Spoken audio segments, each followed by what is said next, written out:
Bonsoir.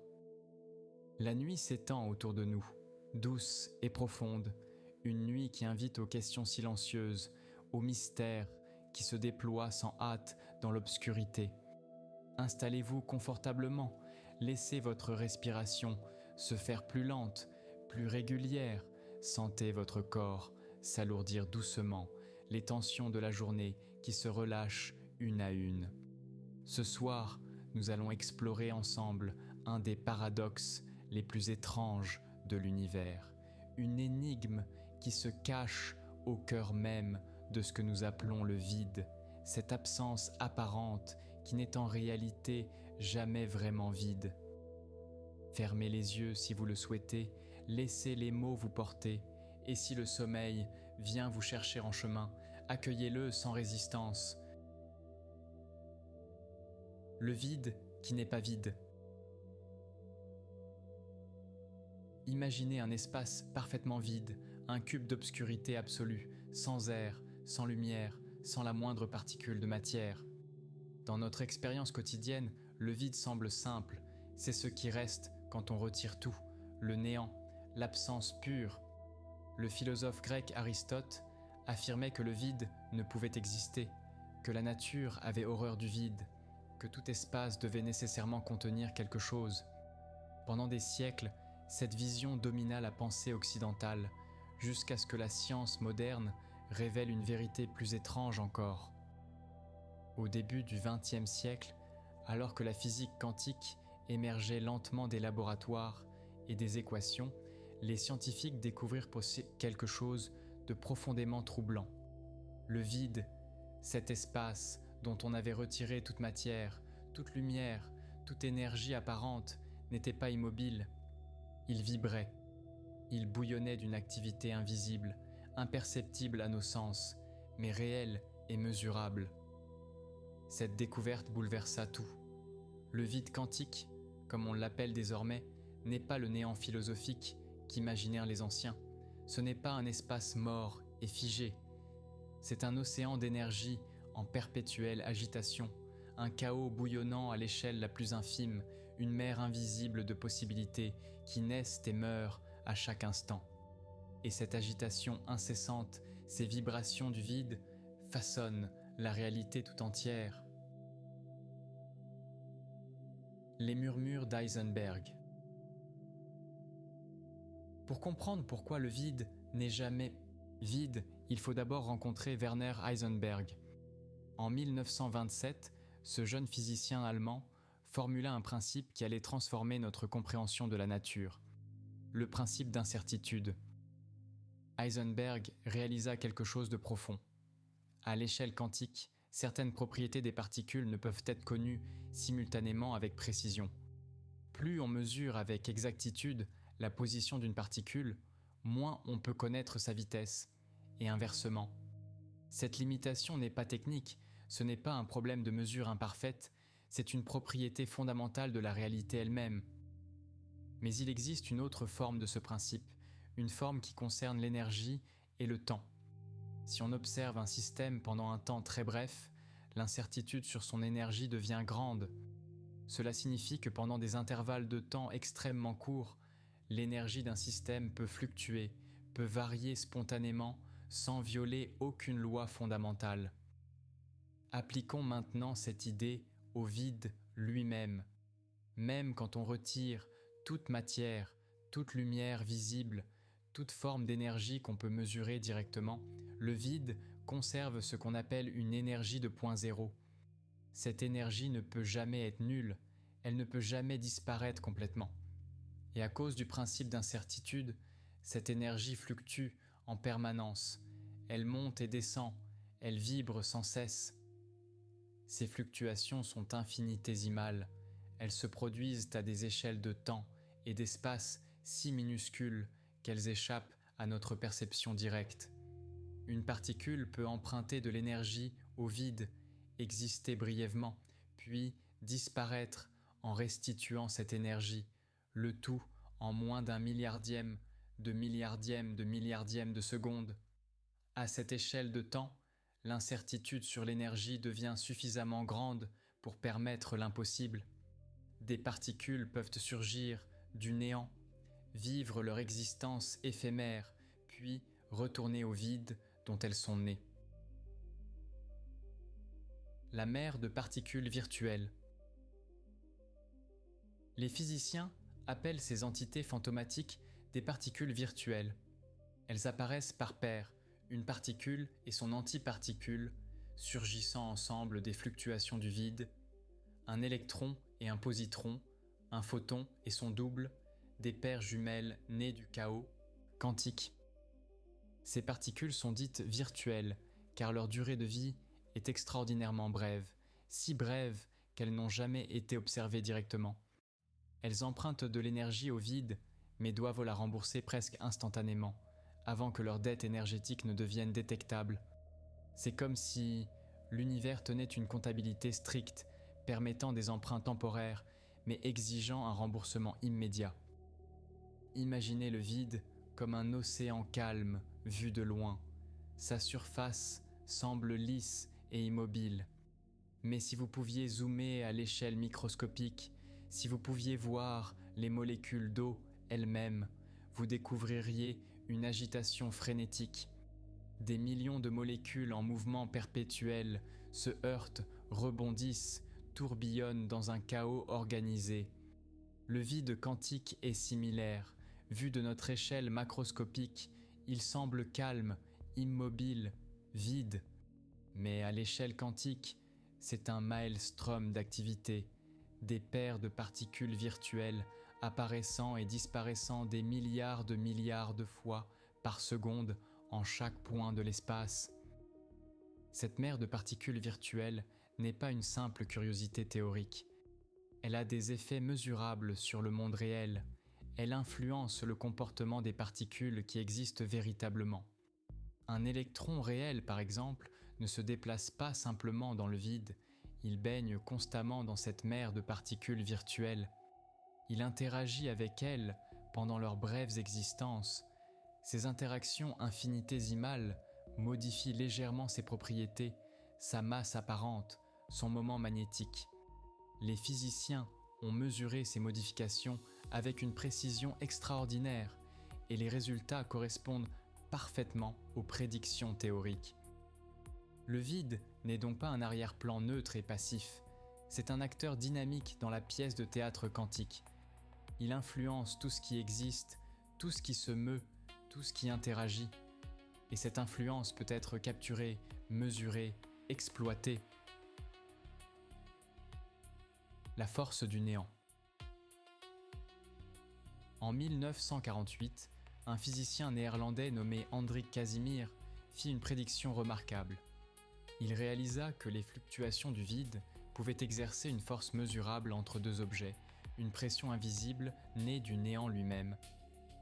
Imaginez deux miroirs, parfaitement parallèles, placés dans un vide absolu, séparés par une distance infime, quelques millionièmes de mètres. Entre ces deux miroirs, certaines fluctuations du vide peuvent exister, d'autres non. Seuls les photons virtuels, dont la longueur d'onde est inférieure à la distance séparant les miroirs, peuvent apparaître dans cet espace confiné. C'est comme une corde de guitare qui ne peut vibrer qu'à certaines fréquences, celles qui correspondent à sa longueur. Mais à l'extérieur des miroirs, dans l'espace ouvert, toutes les fluctuations sont possibles, tous les photons virtuels de toutes les longueurs d'onde peuvent surgir momentanément. Il y a donc plus de fluctuations, plus d'énergie du vide à l'extérieur des miroirs qu'entre eux. Cette différence d'énergie crée une pression, une force qui pousse les miroirs l'un vers l'autre. C'est la force de Casimir, une attraction née directement des vibrations du vide. Pendant des décennies, cette prédiction resta théorique. Les forces prédites étaient si faibles qu'elles semblaient impossibles à mesurer. Mais en 1996, le physicien américain Steve Lamoro réussit enfin l'expérience. Il utilisa un pendule de torsion d'une sensibilité extraordinaire, capable de détecter des forces minuscules. Et il trouva exactement ce que Casimir avait prédit un demi-siècle plus tôt. Les miroirs s'attiraient mutuellement, poussés par l'invisible pression des fluctuations du vide. Cette découverte expérimentale transforma notre compréhension. Le vide quantique n'était plus une abstraction mathématique, c'était une réalité physique mesurable. L'énergie du vide existe bel et bien, on peut la détecter, on peut calculer ses effets avec une précision remarquable. Le néant lui-même possède une structure, une substance, une capacité d'agir sur la matière. Aujourd'hui, l'effet Casimir n'est plus une curiosité de laboratoire. Il devient un enjeu pratique dans les nanotechnologies, quand on construit des machines à l'échelle microscopique, des composants séparés par des distances si infimes que les forces du vide deviennent significatives. Ces forces invisibles peuvent faire coller des pièces ensemble, perturber le fonctionnement de dispositifs minuscules. Les ingénieurs doivent maintenant tenir compte des vibrations du vide dans leur conception.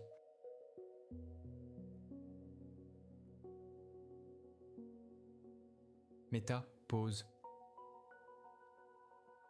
Sexe 1.5 ici. Level moderate, l'univers sans repos. Il existe un concept en physique classique qui semble simple et intuitif, le repos absolu. Un objet au repos n'a aucune vitesse, aucun mouvement, aucune énergie cinétique. C'est l'état de calme parfait, l'immobilité totale. Mais la mécanique quantique interdit cet état. À cause du principe d'incertitude, aucun système quantique ne peut jamais être complètement au repos. Si la position était exactement définie et la vitesse exactement nulle, cela violerait les relations d'Heisenberg. Il doit toujours subsister une incertitude, un flou, un mouvement résiduel. Les physiciens modélisent souvent ce phénomène avec un oscillateur harmonique quantique, l'équivalent quantique d'une masse attachée à un ressort. Dans la version classique, l'état d'énergie minimale correspond simplement au repos, la masse immobile à sa position d'équilibre. Mais dans la version quantique, même l'état d'énergie la plus basse, ce qu'on appelle l'état fondamental, conserve une énergie non nulle. Cette énergie résiduelle, cette énergie de point zéro, fait que le système continue de vibrer, même au zéro absolu de température, même quand toute chaleur a été retirée. Cette propriété remarquable se manifeste dans tout l'univers. Les atomes dans un cristal solide ne cessent jamais complètement de vibrer, même refroidis au zéro absolu. Ils tremblent encore sous l'effet de leur énergie de point zéro. Les champs électromagnétiques qui remplissent l'espace fluctuent perpétuellement, même dans le vide le plus parfait. L'univers entier vibre d'une agitation quantique irréductible. Il existe même un cas spectaculaire de cette impossibilité du repos absolu. L'hélium liquide, cet élément le plus léger après l'hydrogène, refuse de se solidifier à pression atmosphérique normale, même aux températures les plus basses imaginables. Pourquoi ? Parce que les atomes d'hélium sont si légers et les forces entre eux si faibles que leur énergie de point zéro est suffisante pour les maintenir en mouvement constant. Leur agitation quantique résiduelle les empêche de se figer en une structure cristalline solide. Même au zéro absolu, l'hélium reste liquide, un liquide quantique perpétuellement en mouvement, défiant l'immobilité classique. Cette fluidité éternelle, ce refus quantique du repos, révèle quelque chose de profond sur la nature de la réalité. Le mouvement n'est pas accidentel, il n'est pas le résultat de perturbations extérieures qu'on pourrait éliminer. Le mouvement est intrinsèque, fondamental, inéluctable. L'univers ne peut jamais être parfaitement immobile, il vibre éternellement à l'échelle quantique. Les spectres de lumière.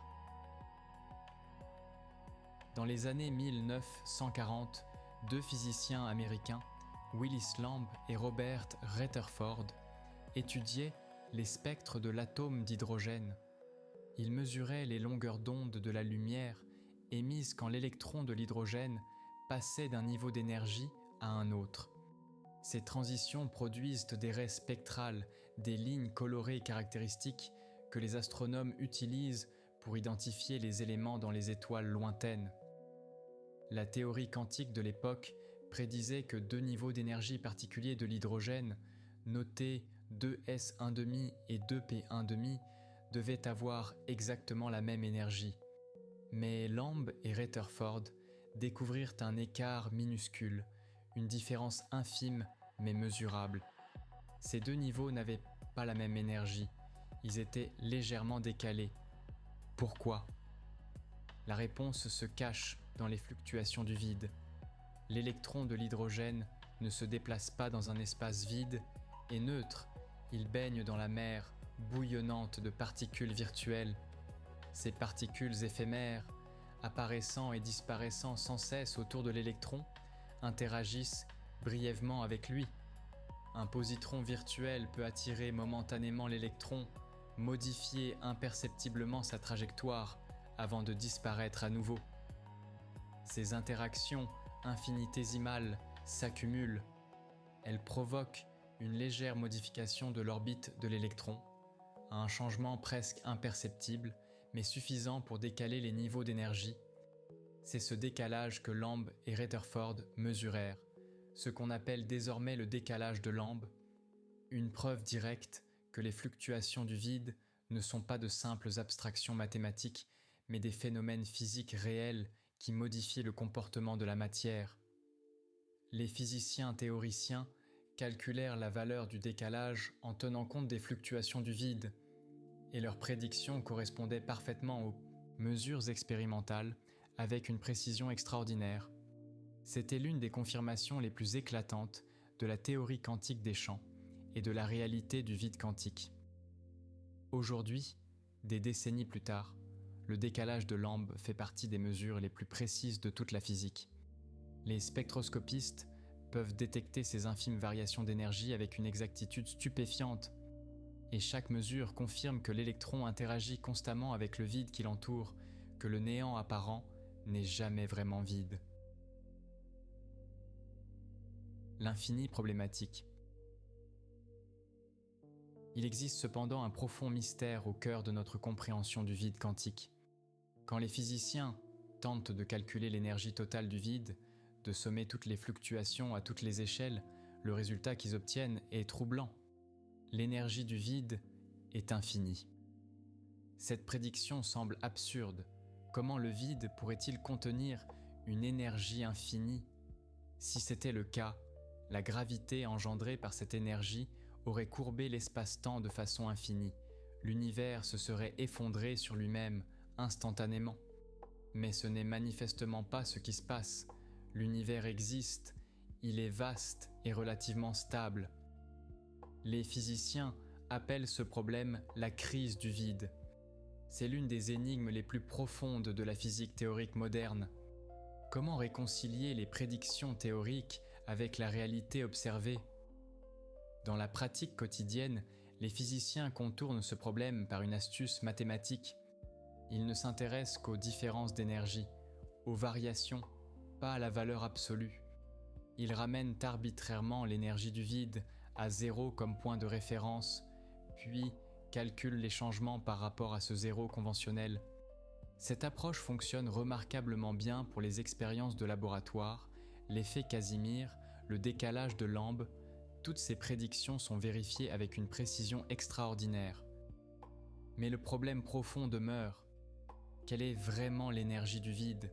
Cette énergie de point zéro qui remplit tout l'espace, est-elle vraiment infinie ou existe-t-il une coupure naturelle à une certaine échelle microscopique, une limite au-delà de laquelle les fluctuations cessent de s'accumuler ? Personne ne le sait avec certitude. Ce qui est certain, c'est que même si nous ne comprenons pas encore complètement l'énergie totale du vide, nous savons que ces fluctuations sont réelles. Nous pouvons les mesurer, les exploiter, les observer dans leurs effets sur la matière. Le vide vibre, c'est un fait établi, même si le sens ultime de ces vibrations reste enveloppé de mystère. Les horizons des trous noirs. Les fluctuations du vide prennent une signification particulière aux abords des objets les plus extrêmes de l'univers, les trous noirs. Ces gouffres gravitationnels où l'espace-temps lui-même s'effondre, où même la lumière ne peut s'échapper, semblent représenter le néant absolu.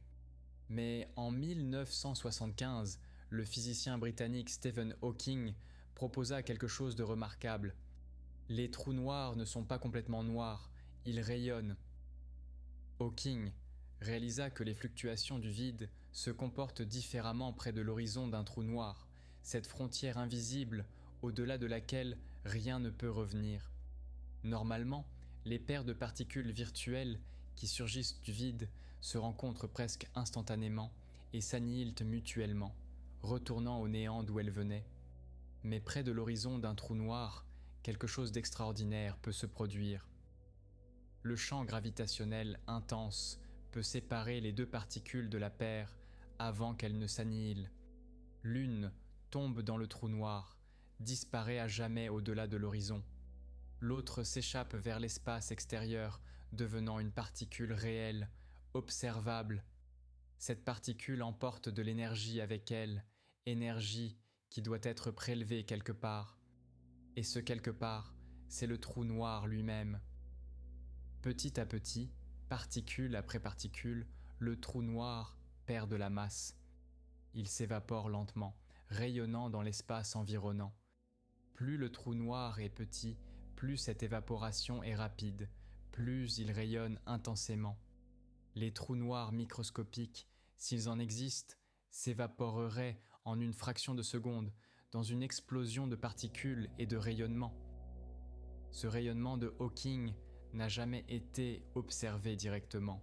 Les trous noirs astrophysiques sont trop grands, leur température de rayonnement trop faible, noyée dans le bruit de fond cosmique. Mais les physiciens ne doutent guère de son existence. Les calculs sont solides, cohérents avec tout ce que nous savons de la mécanique quantique et de la relativité générale. Le rayonnement de Hawking représente une fusion profonde entre trois domaines apparemment distincts de la physique, la mécanique quantique, la relativité générale et la thermodynamique. Et au cœur de ce phénomène se trouvent une fois de plus les fluctuations du vide, ces vibrations éternelles du néant qui remplissent tout l'espace. Les trous noirs ne sont donc pas des terminaisons, des fins absolues. Ils sont des transformateurs, convertissant lentement leur masse en rayonnement, utilisant l'énergie du vide comme intermédiaire dans ce processus de conversion. Même le néant le plus extrême que nous puissions imaginer, l'intérieur d'un trou noir, reste connecté au reste de l'univers par ces fluctuations quantiques omniprésentes. Le tissu vibrant de l'espace. Lorsque nous regardons le ciel nocturne, nous voyons des étoiles séparées par des gouffres immenses, d'espaces apparemment vides, des distances si vastes que la lumière elle-même met des années, des siècles, des millénaires à les traverser. Ces étendues semblent être du néant pur, l'absence incarnée. Mais maintenant, nous savons qu'elles ne sont pas vides. Chaque centimètre cube de cet espace, chaque minuscule volume, vibre avec l'énergie du vide. Des particules virtuelles surgissent et disparaissent, des photons fantômes vacillent entre l'existence et le néant, des champs électromagnétiques fluctuent sans repos. L'espace lui-même possède une structure, une texture quantique, un tissu vibrant d'activité invisible. Cette structure n'est pas uniforme. Elle peut être modifiée, déformée, manipulée par la matière et l'énergie. La présence d'un champ électrique intense change la nature des fluctuations du vide, favorisant certains types de particules virtuelles, supprimant d'autres. Un champ magnétique suffisamment puissant pourrait même donner au vide des propriétés similaires à celles d'un matériau solide, le transformant en une sorte de cristal quantique. Ces idées ouvrent des perspectives vertigineuses. Si le vide possède une structure, s'il peut être modifié, alors peut-être pourrait-on un jour exploiter son énergie. Certains rêvent d'extraire l'énergie du vide quantique, de puiser dans ce réservoir apparemment inépuisable. Mais la thermodynamique impose des limites strictes. On ne peut créer de l'énergie à partir de rien. même si ce rien vibre d'énergie virtuelle.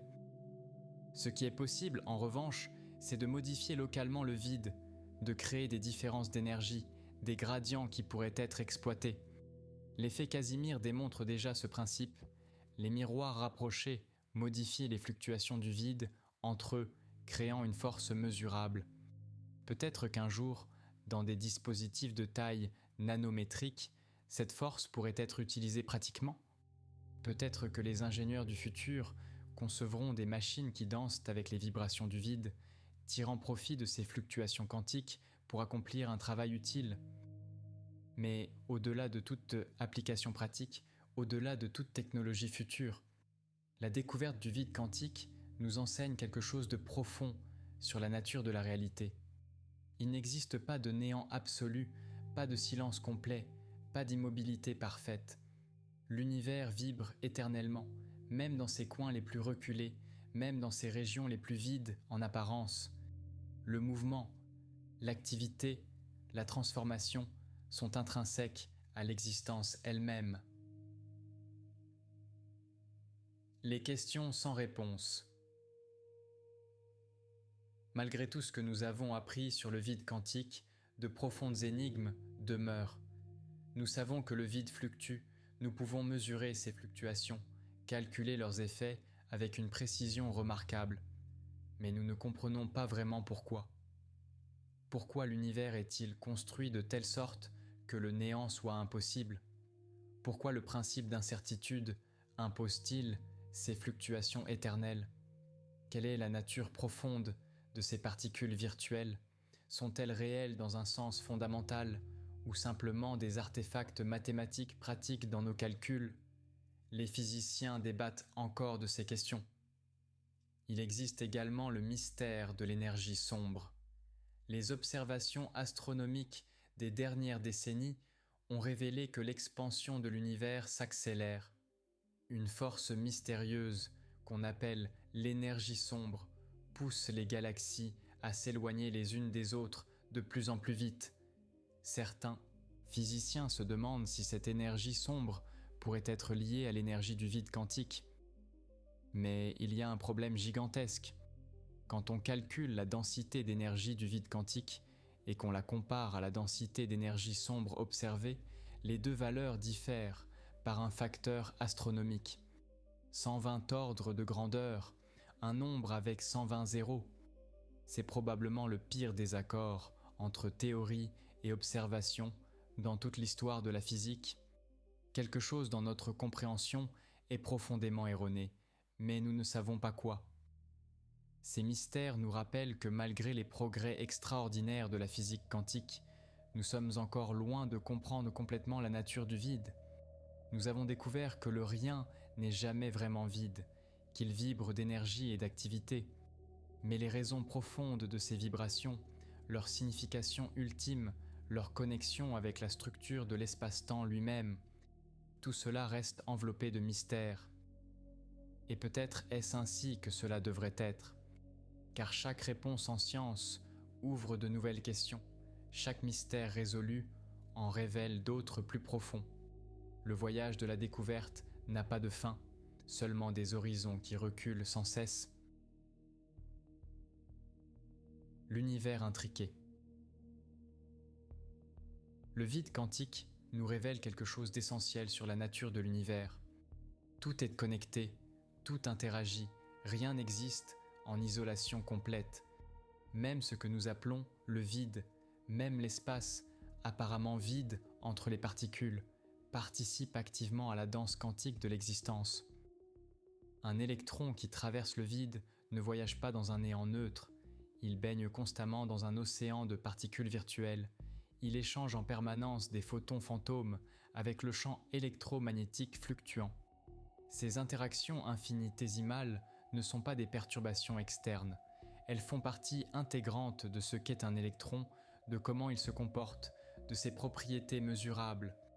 La masse de l'électron, sa charge, son moment magnétique, toutes ces propriétés que nous mesurons en laboratoire sont déjà modifiées par ces interactions avec le vide. Nous ne pouvons jamais observer un électron nu, séparé du vide, car cette séparation n'a pas de sens physique. Cette intrication profonde entre la matière et le vide nous force à repenser nos notions intuitives d'objet et d'espace. Dans notre expérience quotidienne, les objets semblent être des entités distinctes et séparées, des choses qui existent indépendamment les unes des autres. Mais à l'échelle quantique, cette séparation s'estompe. Les particules sont inextricablement liées au champ quantique dont elles émergent. Le vide n'est pas un arrière-plan passif, mais un partenaire actif dans toute interaction. Cette vision transforme notre compréhension de la réalité. L'univers n'est pas un assemblage d'objets discrets évoluant dans un espace vide. C'est plutôt un tissu continu de champs qui interagissent, un réseau dynamique de relations et d'échanges, où même le vide apparent vibre de possibilités. Et nous-mêmes, nos corps, nos atomes, nos particules, participons à cette danse cosmique. Nous sommes immergés dans le vide quantique, nous échangeons constamment de l'énergie avec lui, nous sommes faits de la même substance fondamentale que ce néant vibrant. Cette perspective peut sembler vertigineuse, presque mystique, mais elle découle directement des équations de la mécanique quantique, des observations expérimentales précises, des mesures répétées et confirmées dans des laboratoires du monde entier. Ce n'est pas de la philosophie spéculative, c'est de la physique établie. Le vide vibre, et ces vibrations façonnent la réalité à tous les niveaux. Le chant silencieux des chants. Pour véritablement comprendre pourquoi le vide n'est jamais vide, il faut plonger plus profondément encore dans la nature des champs quantiques. Dans notre expérience quotidienne, nous pensons aux particules comme à de petits objets solides, des billes minuscules qui se déplacent dans l'espace. Mais la physique moderne nous révèle une image très différente. Les particules ne sont pas vraiment des objets au sens classique. Ce sont plutôt des excitations, des ondulations, des vibrations dans des champs qui remplissent tout l'espace. Un électron n'est pas une petite bille, c'est une perturbation locale dans le champ électronique qui s'étend partout dans l'univers. Un photon n'est pas un grain de lumière, c'est une oscillation du champ électromagnétique. Et ces champs ne cessent jamais de vibrer, même quand aucune particule n'est présente, même dans le vide le plus parfait, les champs continuent d'osciller autour de leur état fondamental. C'est comme une mer calme vue de loin, la surface semble immobile, mais si vous pouviez observer au niveau moléculaire, vous verriez une agitation perpétuelle. Le vide quantique est cette agitation fondamentale, ces oscillations irréductibles des champs qui sous-tendent toute la réalité. Chaque type de particule possède son propre champ. Le champ électronique, le champ des photons, le champ des quarks, tous ces champs coexistent, se superposent, remplissent le même espace simultanément. Et tous fluctuent constamment autour de leur niveau d'énergie minimale. Le vide n'est donc pas un espace vide où quelques champs existent. C'est une symphonie de tous les champs possibles, chacun vibrant à sa propre fréquence, tous intriqués dans une danse complexe. Cette perspective change radicalement notre vision de ce qu'est une particule. Quand nous créons une particule, par exemple en accélérant des protons dans un accélérateur, nous n'assemblons pas cette particule à partir de composants. Nous excitons simplement le champ correspondant. Nous lui donnons suffisamment d'énergie pour qu'une ondulation locale devienne assez grande pour être détectable. La particule émerge du vide, exactement comme une vague émerge de l'océan. Ce n'est pas quelque chose d'extérieur qui est ajouté, c'est le champ lui-même qui s'exprime. Et quand la particule disparaît, quand elle s'annihile avec son antiparticule par exemple, elle ne part nulle part. L'excitation du champ retombe simplement à son niveau de base, l'énergie est transférée ailleurs, mais le champ demeure, vibrant éternellement dans son état fondamental. Le vide est donc le murmure de fond de tous ces champs, leur état de repos qui n'est jamais vraiment au repos. Les frontières de la connaissance. À mesure que nous sondons les échelles toujours plus petites, que nous examinons le vide à des résolutions toujours plus fines, de nouvelles questions émergent. Jusqu'où descendent ces fluctuations ? Y a-t-il une limite, une échelle en dessous de laquelle l'espace lui-même cesse d'être lisse et continue? Les physiciens théoriciens spéculent sur l'existence d'une longueur minimale, la longueur de Planck. C'est une distance incroyablement petite, environ 1 milliardième de milliardième de milliardième de milliardième de centimètre. À cette échelle, la gravité quantique devient importante. L'espace-temps lui-même pourrait devenir granulaire, mousseux, discontinu. Les fluctuations du vide à cette échelle seraient si violentes, si énergétiques, qu'elles feraient bouillonner l'espace-temps lui-même. Mais nous ne pouvons pas observer directement cette échelle. Elle est bien au-delà de ce que nos instruments les plus puissants peuvent atteindre. Même les accélérateurs de particules les plus énergétiques n'approchent pas cette résolution. Nous ne savons donc pas vraiment ce qui se passe à l'échelle de Planck. C'est le domaine de la spéculation théorique, des équations audacieuses, des modèles mathématiques qui tentent de marier la mécanique quantique avec la relativité générale. La théorie des cordes, la gravitation quantique à boucle. Ces approches différentes tentent de décrire la structure ultime de l'espace-temps. Selon la théorie des cordes, les particules ne sont pas des points, mais de minuscules cordes vibrantes, des boucles d'énergie oscillant à différentes fréquences. Le vide dans cette vision serait l'état où toutes ces cordes vibrent à leur fréquence minimale, mais continuent néanmoins de vibrer. Selon la gravitation quantique à boucle, l'espace lui-même est quantifié, fait de minuscules boucles de géométrie, un tissu discret plutôt qu'un continuum lisse. Le vide serait alors l'état où ces boucles sont dans leur configuration minimale d'énergie, mais conservent toujours une structure dynamique. Ces théories sont encore spéculatives, elles n'ont pas été confirmées expérimentalement, mais elles partagent toutes une prédiction commune. Même à l'échelle la plus fondamentale imaginable, le vide n'est jamais vraiment vide. Il possède une structure, une activité, une dynamique irréductible. Le mouvement et la vibration semblent être tissés dans le tissu même de la réalité, à tous les niveaux, jusqu'aux fondations ultimes de l'existence. L'émergence et le vide.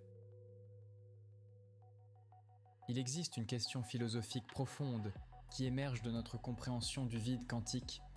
D'où vient la complexité? D'où vient l'ordre? D'où viennent les structures que nous observons dans l'univers? Si le vide est un océan de fluctuations chaotiques, comment des patterns stables peuvent-ils émerger? La réponse réside dans le principe d'émergence. À partir du chaos quantique du vide, des structures peuvent cristalliser, des patterns peuvent se former, de l'ordre peut naître du désordre. Les particules elles-mêmes sont des exemples de cette émergence, des excitations stables dans un océan de fluctuations. Les atomes, les molécules, les cristaux, chaque niveau de complexité émerge du niveau précédent, construisant une hiérarchie d'organisation. Mais le vide quantique joue un rôle crucial à chaque étape. Les forces qui lient les atomes en molécules, les interactions qui permettent aux molécules de former des structures complexes, toutes sont médiées par l'échange de particules virtuelles issues du vide. Quand deux atomes d'hydrogène se lient pour former une molécule, ils échangent des photons virtuels, ils communiquent à travers le vide, et c'est cette communication qui crée le lien. Le vide n'est donc pas simplement un arrière-plan passif, c'est le médium actif qui permet aux interactions de se produire, qui rend possible la formation de structures. Cette réalisation a des implications profondes. Elle suggère que toute la richesse et la complexité du monde que nous observons, des galaxies aux cellules vivantes, repose ultimement sur les vibrations du vide quantique. Sans ces fluctuations, sans cette activité perpétuelle à l'échelle la plus fine, aucune interaction ne serait possible, aucune structure ne pourrait se former, l'univers serait figé dans une immobilité morte. Le mouvement éternel du vide est donc la condition nécessaire pour que quelque chose, n'importe quoi, puisse exister et évoluer. C'est un paradoxe fascinant. Le chaos apparent du vide quantique, ces fluctuations aléatoires et désordonnées sont en réalité la source de tout l'ordre dans l'univers.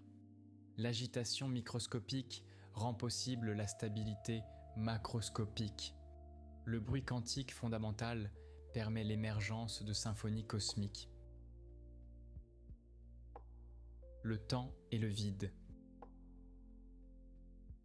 Il existe une relation profonde et mystérieuse entre le vide quantique et le temps lui-même. Dans la théorie de la relativité générale d'Einstein, l'espace et le temps sont inextricablement liés, ils forment un tissu unique, l'espace-temps.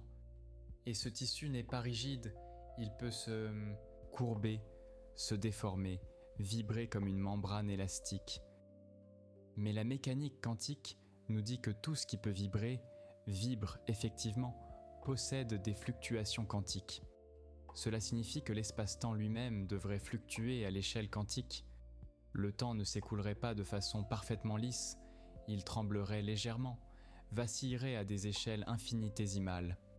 Et ces fluctuations temporelles seraient intimement liées aux fluctuations du vide quantique. Cette idée soulève des questions vertigineuses.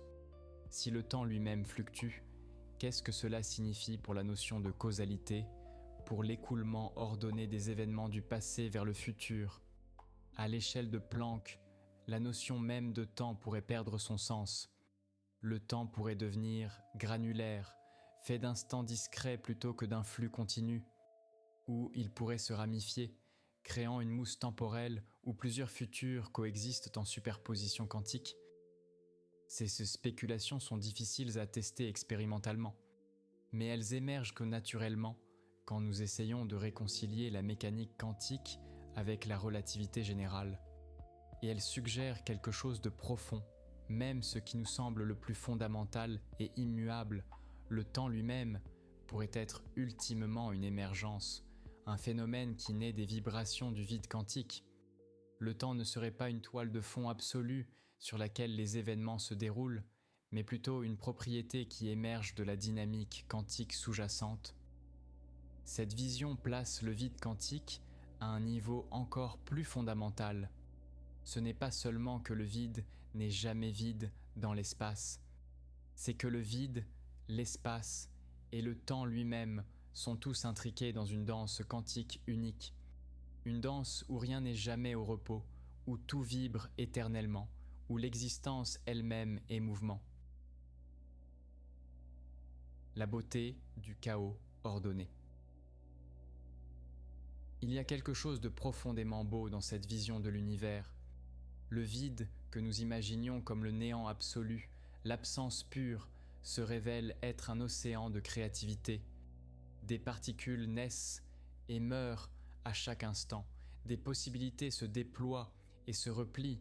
L'énergie danse entre existence et non-existence.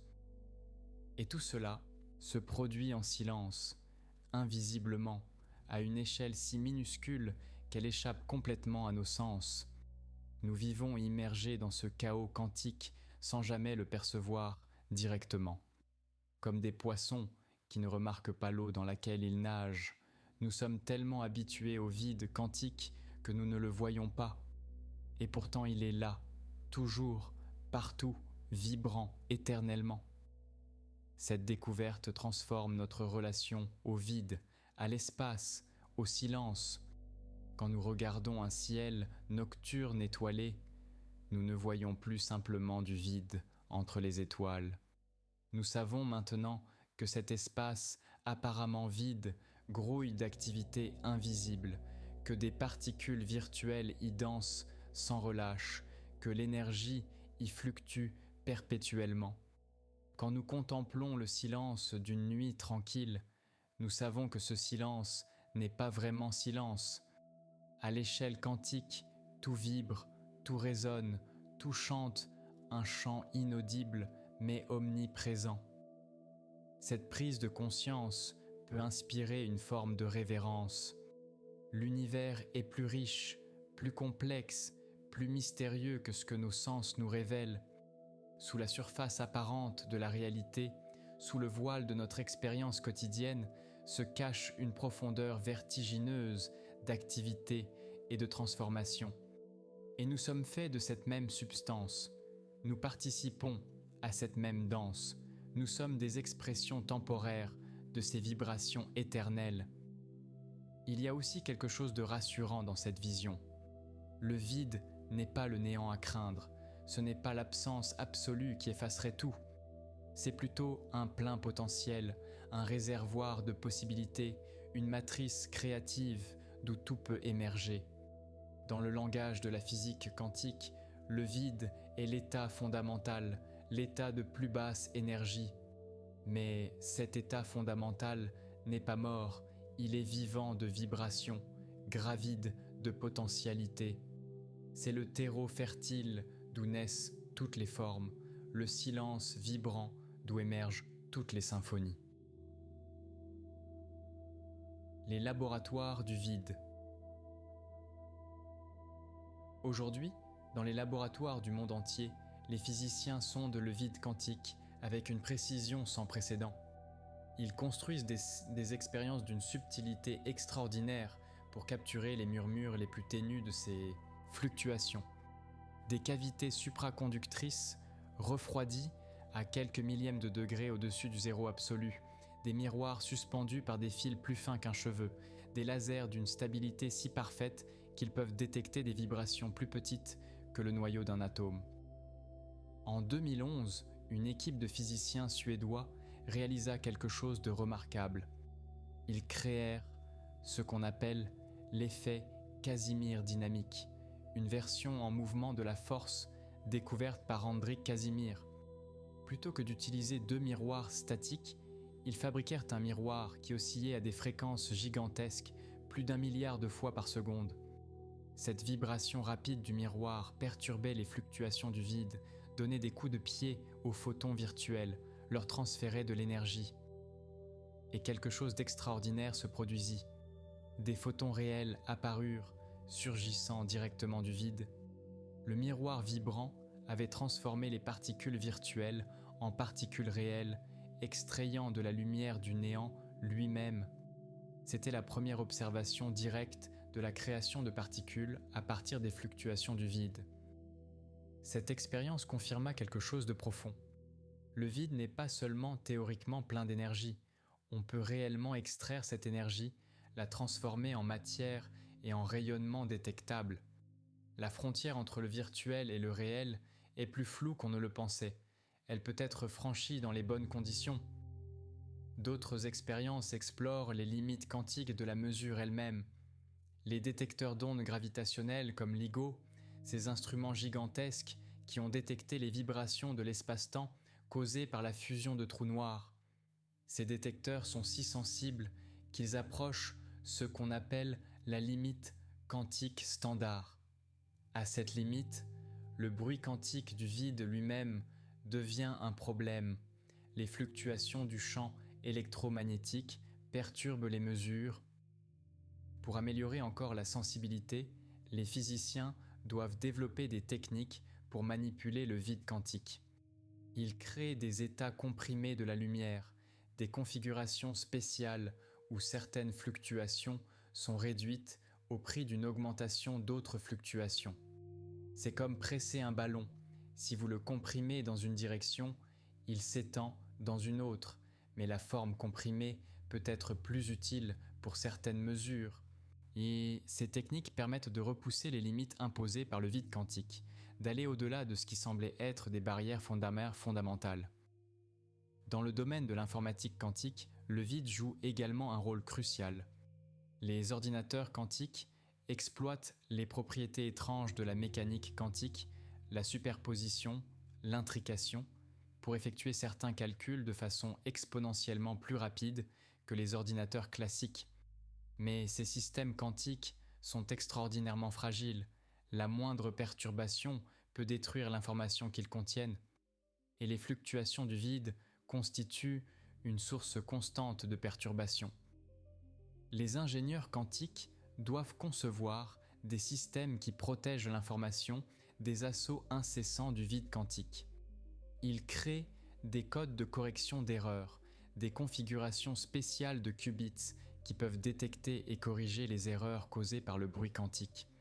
C'est une bataille constante contre le vide lui-même, une lutte pour préserver l'ordre et l'information face au chaos quantique omniprésent. Ces recherches ne sont pas que des curiosités académiques. Elles nous apprennent à danser avec le vide, à exploiter ses propriétés plutôt qu'à simplement les subir. Peut-être qu'un jour, nous maîtriserons suffisamment les fluctuations du vide pour créer des technologies que nous ne pouvons même pas encore imaginer. Des capteurs d'une sensibilité ultime, des sources de lumière d'un nouveau genre, des dispositifs qui utilisent l'énergie du vide de façon innovante. Mais pour l'instant, chaque expérience nous révèle davantage la richesse cachée de ce que nous appelions autrefois le néant. Le vide se révèle être un territoire fertile pour l'exploration, un continent scientifique aux frontières encore largement inexplorées, et chaque découverte confirme la même vérité fondamentale: le rien n'est jamais vraiment vide. L'aube de l'univers. Il existe un moment dans l'histoire cosmique où les fluctuations du vide jouèrent un rôle absolument crucial, les premiers instants après le Big Bang. Selon notre meilleure compréhension actuelle, l'univers très jeune connut une période d'expansion extraordinairement rapide, ce qu'on appelle l'inflation. En une fraction infinitésimale de seconde, l'univers grandit d'un facteur gigantesque, se dilatant plus vite que la vitesse de la lumière. Cette expansion vertigineuse ne viola aucune loi physique, car c'est l'espace lui-même qui se dilatait, pas des objets se déplaçant dans l'espace. Mais voici quelque chose de remarquable. Les minuscules fluctuations quantiques du vide, ces variations infinitésimales d'énergie qui apparaissent et disparaissent constamment. Pendant l'inflation, elles furent étirées, amplifiées, transformées de microscopiques à cosmiques. Ces fluctuations quantiques devinrent les graines, les germes, à partir desquels se formèrent toutes les structures de l'univers. Imaginez un tissu élastique parsemé de minuscules rides imperceptibles. Si vous étirez ce tissu de façon monumentale, ces rides microscopiques deviennent des ondulations géantes. C'est exactement ce qui arriva aux fluctuations du vide pendant l'inflation. Des variations quantiques minuscules furent étirées jusqu'à devenir des irrégularités dans la densité de matière et d'énergie à l'échelle cosmique. Et ces irrégularités, ces légères surdensités et sous-densités, elles devinrent les régions où la matière commença à s'accumuler sous l'effet de la gravité. Les zones légèrement plus denses attirèrent plus de matière, qui attira encore plus de matière dans un processus auto-amplificateur. Graduellement, sur des millions et des milliards d'années, ces surdensités devinrent les galaxies, les amas de galaxies, les superamas, toute la structure à grande échelle de l'univers. Cela signifie quelque chose d'extraordinaire. Chaque galaxie, chaque étoile, chaque planète, chaque atome de votre corps, tout trouve son origine ultime dans les fluctuations quantiques du vide primordial. Vous êtes littéralement fait de bruits quantiques amplifiés, de fluctuations du vide étirées jusqu'à l'échelle cosmique, puis condensées en matière. Cette idée n'est pas de la spéculation. Les astronomes peuvent observer directement l'empreinte de ces fluctuations primordiales. Le fond diffus, cosmologique, ce rayonnement fossile qui remplit tout l'univers, la lumière la plus ancienne qui existe. Il porte gravée dans ces infimes variations de température la signature des fluctuations quantiques qui existaient quelques fractions de seconde après le Big Bang. Les satellites comme COBE, WMAP, Planck ont cartographié ces variations avec une précision extraordinaire. Et ce qu'ils ont trouvé correspond remarquablement bien aux prédictions théoriques. Les patterns observés, leur amplitude, leur distribution, tout cela s'accorde avec l'idée que les structures cosmiques sont nées des fluctuations quantiques du vide. C'est l'une des confirmations les plus spectaculaires de la mécanique quantique et de la réalité des fluctuations du vide. Le vide quantique n'est donc pas seulement important à l'échelle microscopique, il a façonné la structure de l'univers entier. Les plus grandes structures que nous connaissons, les filaments de galaxies qui s'étendent sur des centaines de millions d'années-lumière. Elles ont toutes pour ancêtre des fluctuations qui se produisaient à des échelles bien plus petites qu'un atome. C'est un pont vertigineux entre le microscopique et le cosmique. Le plus petit et le plus grand sont intimement liés. Le chaos quantique du vide engendra l'ordre cosmique que nous observons. Et nous-mêmes, contemplant les étoiles, nous sommes le résultat de ce processus extraordinaire. Peut-être qu'il y a quelque chose de profondément approprié dans le fait que l'univers est émergé du vide, que tout ce qui existe trouve son origine dans ces vibrations éternelles du néant. Cela suggère que le potentiel de création est toujours présent, partout, dans chaque point de l'espace. Le vide n'est pas stérile, c'est le ventre cosmique d'où jaillit toute existence. Et cette création ne s'est pas arrêtée avec le Big Bang. Elle continue encore aujourd'hui, à chaque instant, en chaque lieu. Les particules virtuelles qui surgissent et disparaissent dans le vide autour de vous en ce moment même. Elles perpétuent ce processus créatif primordial, cette danse éternelle entre l'être et le néant. La paix dans le mouvement. Alors que vous vous préparez à glisser dans le sommeil, permettez à ces pensées de vous apaiser plutôt que de vous stimuler. Le vide qui vibre éternellement, les particules qui naissent et meurent à chaque instant, cette danse cosmique incessante, tout cela continue sans vous, se déroule sans effort, sans tension, sans conscience. Vous pouvez lâcher prise. Les vibrations quantiques n'ont pas besoin de votre attention pour continuer. Elles se poursuivront pendant votre sommeil, elles seront encore là à votre réveil. L'univers sait comment vibrer, il n'a pas besoin d'instruction. Il danse sa danse éternelle sans effort. Et vous pouvez vous reposer dans cette confiance. Votre respiration ralentit naturellement, comme les oscillations d'un pendule qui graduellement s'apaise. Votre corps trouve son propre rythme de repos. À votre échelle, tout devient calme, tranquille, silencieux. Même si à l'échelle microscopique, tout continue de vibrer, à votre échelle consciente, tout peut devenir paix. C'est le miracle des échelles multiples de la réalité. Ce qui est chaos à une échelle devient ordre à une autre. Ce qui est mouvement perpétuel à l'échelle quantique devient repos stable à l'échelle humaine. Vous êtes fait de vibrations, mais vous pouvez connaître l'immobilité. Vous êtes tissé de fluctuations, mais vous pouvez expérimenter la stabilité. Laissez cette dualité vous bercer. Vous êtes simultanément l'océan et la vague, le chaos et l'ordre, le mouvement et le repos. À l'échelle la plus profonde, vous vibrez avec l'univers entier. Mais à l'échelle de votre expérience consciente, vous pouvez simplement être tranquille, en paix. Les mystères du vide quantique peuvent attendre. Les questions sans réponse demeureront sans réponse pendant votre sommeil. Les particules virtuelles continueront leur danse sans vous. Et vous pouvez simplement dormir. Le vide n'est jamais vide, mais votre esprit peut se vider de ses préoccupations. L'univers vibre éternellement, mais votre corps peut trouver le repos profond. Tout est mouvement au niveau quantique, mais tout est calme au niveau de votre sommeil. Laissez-vous porter maintenant par ces vibrations invisibles qui soutiennent toute existence.